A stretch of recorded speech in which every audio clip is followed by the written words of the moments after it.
making a hook, the most important thing to do is get the one that feels right. If you find that you would prefer the feel of something plastic, there are plastic hooks.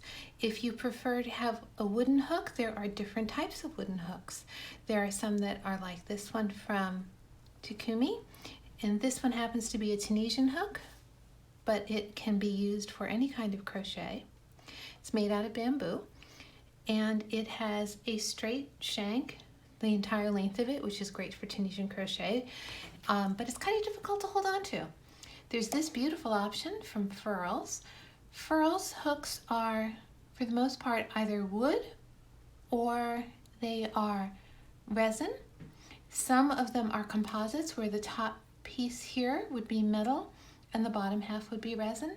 They have these wonderful handles on them, and they're very comfortable to use. The thing I really like about this Furls hook is I personally do not like it when the hook is too pointy, because I don't do a lot of lace work. I just think that the shape of this one is a nice general use hook. Then we have this option from My Two Ladies.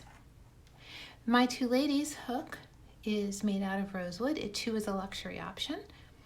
It has this simple little area here, which is carved out for your thumb. Very comfortable to use. It's really pointy. It's not sharp, but it's pointy. Great for lace work. And the contour of the hook itself makes lace work a lot easier. But for a beginner, it may not be the best option. If it doesn't feel right, it's not right. This one is the hook that I usually recommend to my first year students. The reason is because the hooks are available at big box stores, relatively inexpensive price point.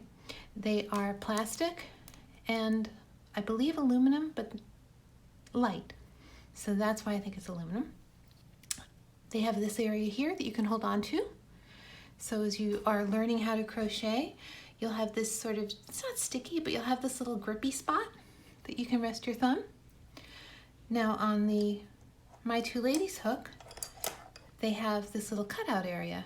You know, you may prefer that little cutout area. That contour right there. Again, personal preference. These hooks are all the same physical size for the work that you're going to be doing. Then we have this option. This is from Boyle. And the Boyle option is interesting because it's actually like a little kit. You have all the hooks that you may want to use together. They have another set too, I believe, that's smaller hooks. But these are sort of the basic middle of the road hooks.